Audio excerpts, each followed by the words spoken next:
So last week we talked to Dr. Marc Bloomenstein. This week we're going to talk to him again, but this week we're going to talk to him about what it's like being an editor for a professional journal, as well as what it's like to be a lecturer. Dr. Bloomenstein? I want to talk to you. Not now, later. No, now.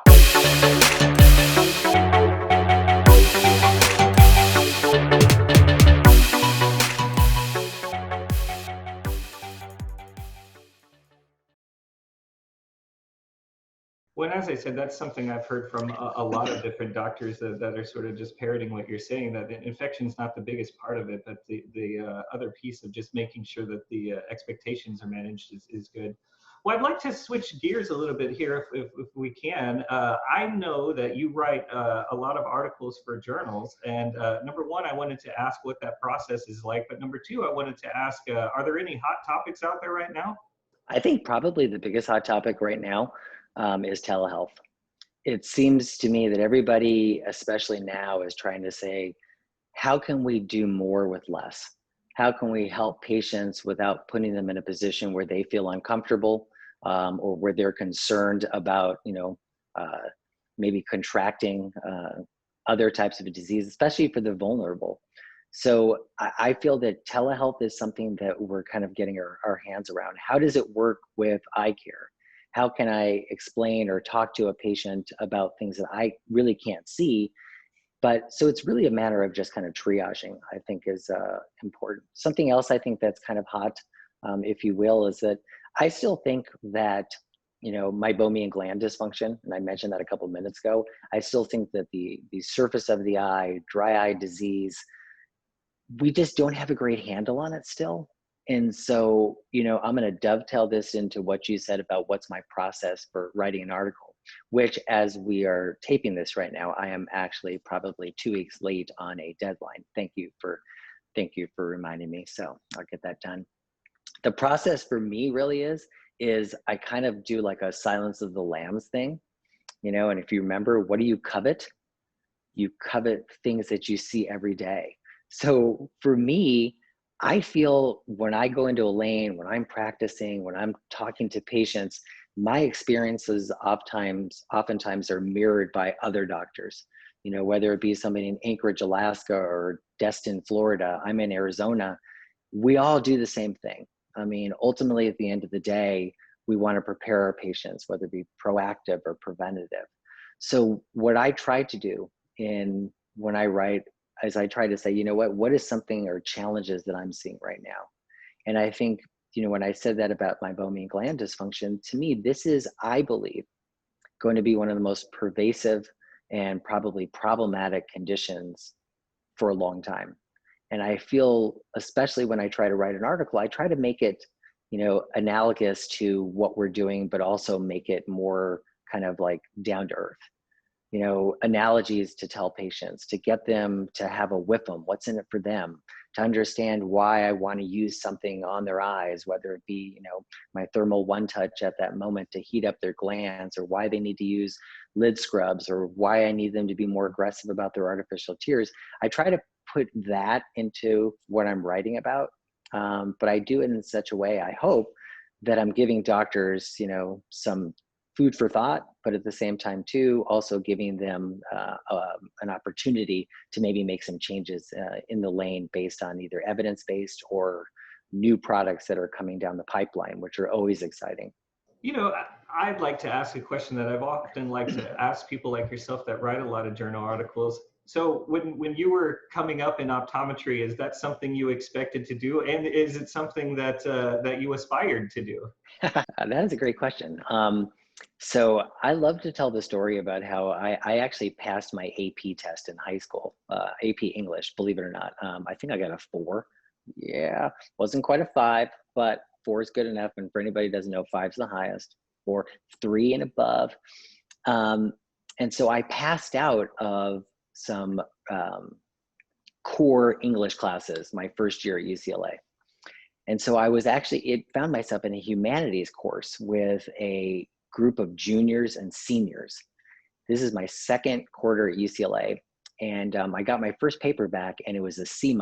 And the TA said, don't worry, you have to have room to grow.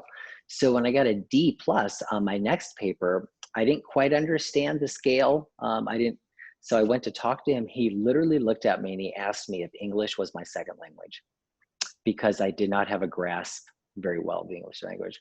So basically, to answer your question, no. It was never something where I'm like, I'm going to be a writer. I'm going to write.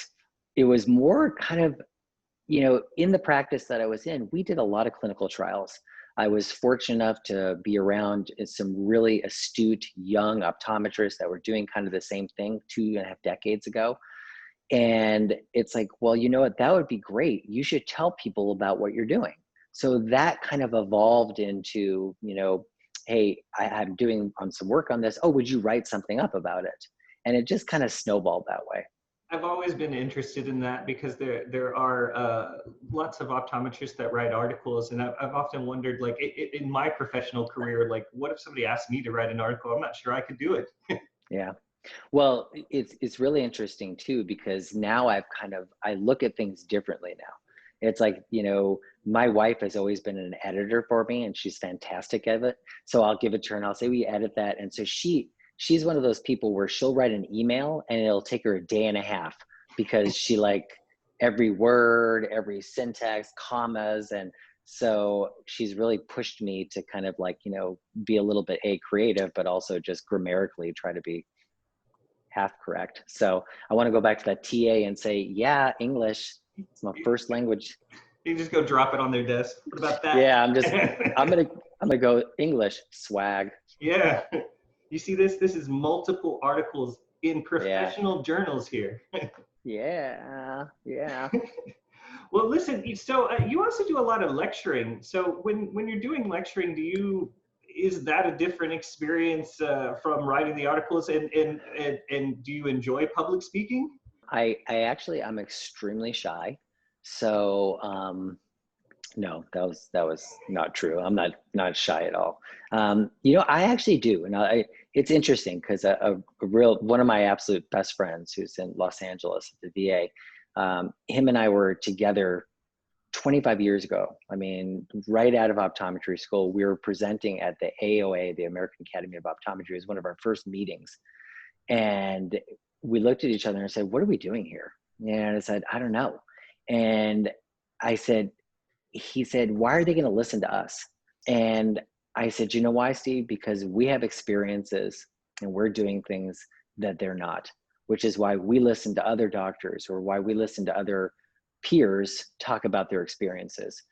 And one of the things that I found through these last, couple decades is that it's great to be able to relate to peers one-to-one like that. And honestly, through this last year, it's been a struggle, because we're doing a lot more virtual speaking, and you're basically speaking into the front of your computer. I see my face, and sometimes I'll be like, what's going on here? But I don't get the reaction. I love interacting with my patients. I love, watching them look at me like, or I love talking to peers. So the lecturing aspect of it is more of a give or take. When you write an article, you're putting it on words, you're saying, okay, you're putting it out into the, to the wherever it goes, to the Twitter sphere, the World Wide Web, the cloud. But when you're actually speaking to your colleagues, you get feedback. You get people raising their hand going, oh, I'm going to call BS on that. And you're like, well, good on you, or, I feel that I learn things, or I think of things differently too. So, lecturing to me is kind of, or speaking, it's interesting too, because you had said before about, introducing me, how do you want me to be introduced? One of the things that I always like about speaking in front of my colleagues is I don't want to be introduced as anything more than Marc Bloomenstein, an optometrist from Scottsdale, Arizona, because I'm just like them. I just work in a different practice, and I get to share my experiences or talk about what's coming up new. So it is a different experience, but it's quasi the same. So, and truthfully, sometimes it goes really fast. You're on slide 3 out of 50, and you're like, oh, how'd that happen? And other times you're like, oh my gosh, we have to drag this out for 47 more minutes.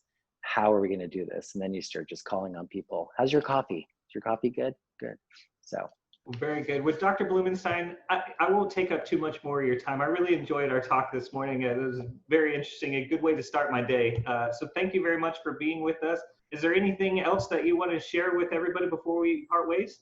No, I mean, I appreciate the time, the opportunity. The only thing that I would share is just, for me, you know what?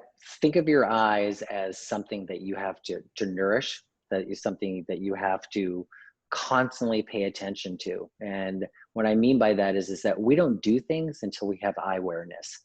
We don't put drops in until we notice it, or we don't think about getting a new pair of glasses until our vision changes.